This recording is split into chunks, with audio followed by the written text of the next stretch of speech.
Alors, Madame Zohra, on va partir sur Mhm. le sujet suivant. Est-ce que vous pensez qu'aujourd'hui, on peut vivre sans voiture? Est-ce que vous pensez qu'aujourd'hui, on peut vivre sans voiture? Donc, vous allez nous donner votre avis pendant 4 minutes et 30 secondes. Je vais lancer le chrono. D'accord. Vous êtes prête? Oui, oui, C'est en effet. parti. Très bien. Euh, une question qui se pose vraiment très dernièrement, euh, je reprends, je suis désolée. De nos jours, une discussion qui fait écouler beaucoup d'encre sur les médias. La question de changement climatique et également le rôle des voitures ou bien les conséquences de l'utilisation des voitures par les citoyens dans le monde entier et et l'influence de ces voitures sur le changement climatique qu'on est en train de vivre. Plusieurs rapports indiquent qu'on a un problème sur la qualité d'air dans les grandes villes, on a un problème sur la hausse de la température des océans et plusieurs conséquences qui sont très dramatiques sur notre planète. Une des principales causes est l'utilisation des voitures qui consomment du fuel ou bien des diesel. Mais la question, il se pose.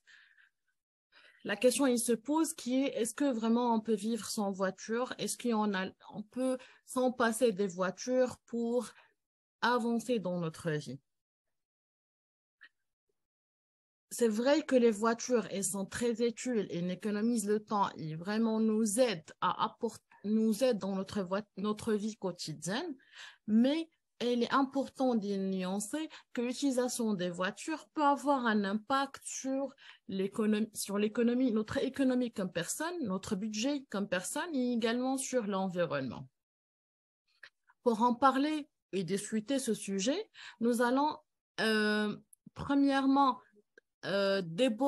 aborder les avantages ou bien les raisons pour lesquelles l'utilisation des voitures est très essentielle et on ne peut pas s'en passer.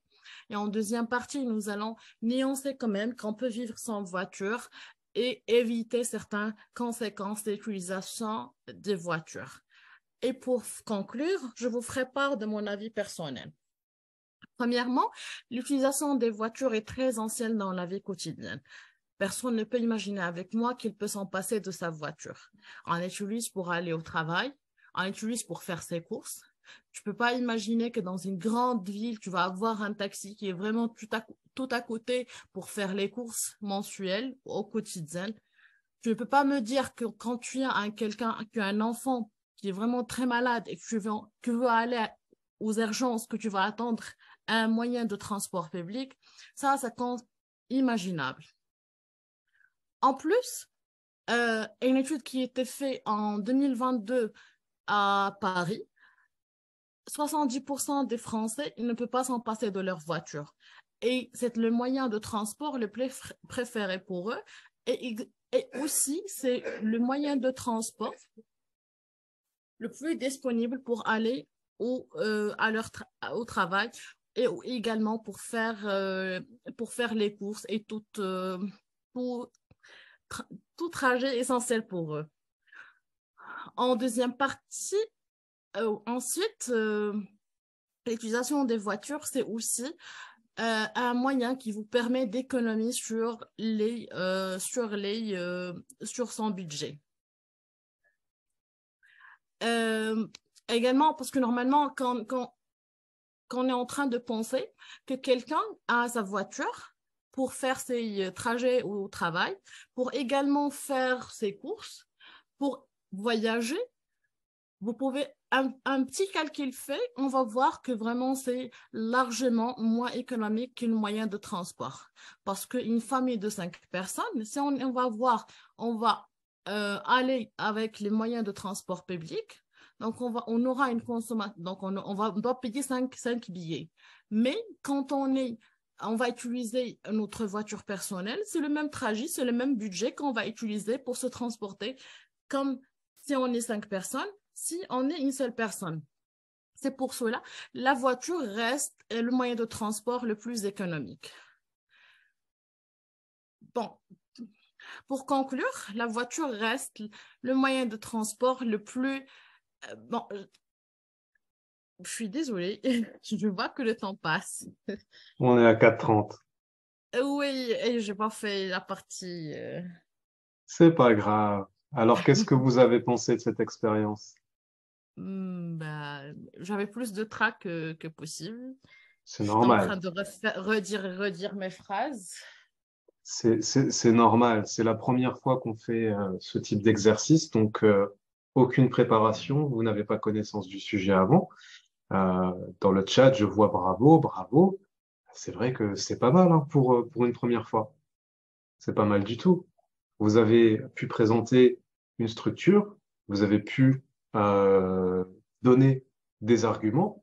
Euh, Effectivement, il nous manquait simplement la petite conclusion à la fin, mais pour une première fois avec le track, c'est pas mal du tout.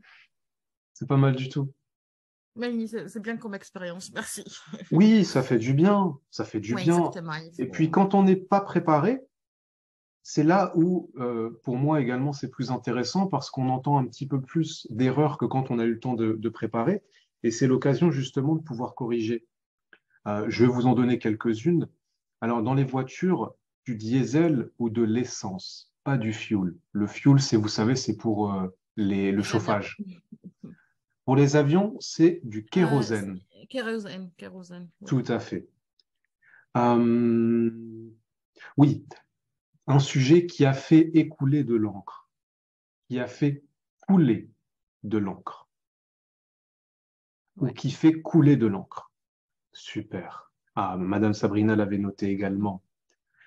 Euh, qu'il peut s'en passer de sa voiture, qu'il peut se passer de sa voiture. Et ça, je l'ai noté pourquoi? Parce que c'est amusant, c'est une petite erreur qui revient très très très souvent chez les apprenants, qu'on va utiliser pour se transporter, pour se déplacer. En voiture, en bus, en tout ce que vous voulez, on ne se transporte pas. On dit on se déplace, tout simplement. C'est un bon sujet. C'est un bon sujet. Pour une première fois, je suis vraiment content. Je suis vraiment content. Et j'ai hâte de le refaire 2, 3 fois pour pouvoir travailler. Mais c'est bien. C'est très, très bien. Merci beaucoup. Mais avec Bon grand courage plaisir. pour les autres. Merci beaucoup. Merci à vous. Pourquoi vous avez parlé de l'écologie et l'émission de CO2 des voitures en premier? C'est une bonne question. C'est une bonne question. Peut-on se passer de sa voiture aujourd'hui?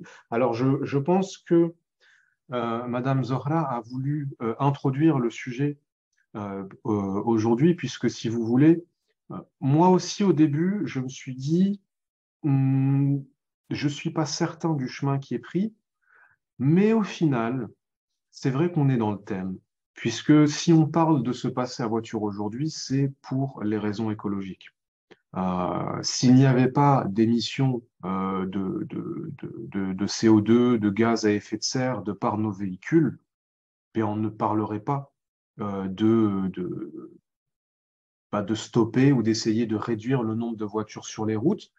Donc c'est vrai que ça m'a surpris également au début, mais au final, je pense elle a bien basculé sur le thème de la voiture.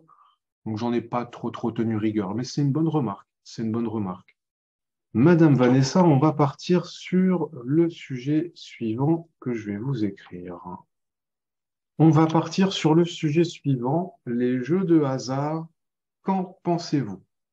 Pareil, on va partir pour un passage de 4 minutes 30 où vous allez nous donner votre avis sur ce sujet, les jeux de hasard. Qu'en pensez-vous?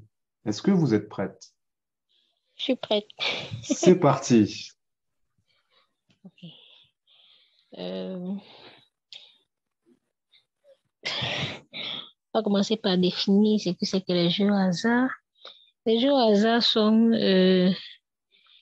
des jeux de divertissement qui permettent pour certains de se faire de l'argent et pour d'autres de se divertir. Nous allons tour à tour vous présenter les avantages et les inconvénients des jeux au hasard. Et enfin, je vais vous présenter ma position par rapport aux jeux au hasard. Les jeux au hasard, euh, les jeux au hasard sont, pour la plupart des temps, pour des personnes qui se retrouvent. Bon, c'est un peu difficile, on ne s'attendait pas. Je vais reprendre, s'il vous plaît. Prenez le temps de respirer, prenez une bonne inspiration et vous pouvez reprendre où vous en êtes. Vous avez donné la définition des jeux. Prenez le temps de respirer et quand vous êtes prête, vous me le dites. J'ai arrêté le chronomètre. Les jeux de hasard sont pour la plupart des temps réservés aux personnes qui n'ont pratiquement rien à faire. Et pour ces personnes, ils se disent qu'en jouant, ils vont se faire de l'argent. Il peut arriver que les jeux de hasard euh, euh, permettent à certaines personnes de se faire de l'argent, dans la mesure où euh, ces personnes se concentrent uniquement à cette activité. C'est-à-dire, lorsqu'ils se réveillent le matin, ils passent leur temps à réfléchir sur la manière dont ils peuvent jouer pour se faire de l'argent, sur les combinaisons qu'ils peuvent adopter pour gagner et se faire de l'argent. Pour d'autres, les jeux de hasard sont un divertissement. Lorsqu'ils n'ont rien à faire, ils se dirigent vers là pour se divertir, pour se relaxer après le travail. Et cela apporte, euh, leur apporte un, leur set de divertissement et leur permet de se relaxer après le travail. Pour ces personnes, gagner de l'argent n'est pas le but du jeu. Le but du jeu chez eux, pour eux, c'est se divertir en fait. C'est se divertir. Par contre, chez d'autres, le jeu au hasard est un travail. Chez d'autres, le jeu de hasard est un travail à plein temps.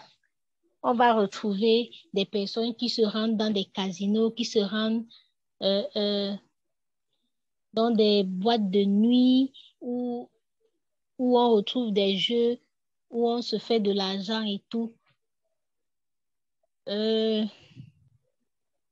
D'autre part, des jeux au hasard sont des jeux qui ne sont pas utiles pour un individu, dans la mesure où ils rendent l'individu paresseux et, et ne permet pas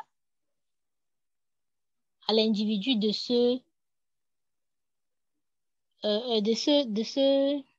comment dire, ne permet pas à l'individu de se réaliser lui-même. Les jeux de hasard sont euh, en ce moment un frein pour un individu, dans la mesure où il, il ne parvient plus à être utile pour la société. Il devient dépendant des jeux au hasard et lorsque cela ne tourne pas bien, il devient même un fléau pour la société. Pour ma part, les jeux au hasard sont des jeux à bannir de la société. Si déjà cela devient une dépendance pour un individu. En conclusion, les jeux au hasard euh, sont des jeux qui ne sont pas utiles pour l'homme. Ils seront utiles dans la mesure où l'homme euh, l'homme l'utilisera pour se divertir, pour se relaxer, mais pas comme un travail. Je vous remercie. Je sais que j'ai... Merci à vous. Merci à C'était vous. trop difficile. Ah, c'est difficile, c'est vrai. C'est vrai, c'est difficile. Mais Ouais, même si c'est stressant, est-ce que ça vous a fait du bien? beaucoup, ça m'a permis de C'est réfléchir. bien, c'est bien. Au niveau de l'épreuve, alors au niveau de la structure, vous avez quand même essayé de produire quelque chose de structuré. Au niveau argumentaire, bon, ils ont bien été introduits, mais c'était un petit peu light, dans le sens où vous avez répété à 2 ou 3 reprises d'affilée, je ne sais pas si vous vous en êtes rendu compte, mais vous avez répété 2 ou 3 fois d'affilée les mêmes arguments. Et ça, encore une fois, on met ça sur le dos du stress. Et vous m'avez rappelé un proverbe français qui dit, les habitudes, on l'a dans le dur. Est-ce que vous vous rappelez que je vous ai corrigé les jeux au hasard? Oui, oui, oui, oui. Vous l'avez utilisé une fois au tout début et ensuite, boum, les jeux au hasard sont revenus. Et je vous avais dit, vous pouvez dire les jeux de hasard ou les jeux du hasard. Ben ça, c'est exactement le proverbe, les habitudes, on l'a dans le dur. C'est-à-dire que quand on a l'habitude de dire quelque chose et qu'on apprend qu'en réalité, c'est pas comme ça qu'on le dit, ça prend du temps avant de le corriger. Au niveau des thèmes, on était pas mal. Pour la prochaine fois, il faut simplement essayer de développer un petit peu plus son argumentaire. D'accord. Mais en tout cas, félicitations, vous pouvez être fiers de vous pour avoir euh, pris votre courage à deux mains, comme on dit en français, et tenté l'expérience. Merci. Alors, bah, c'est le tour de Madame Brenda.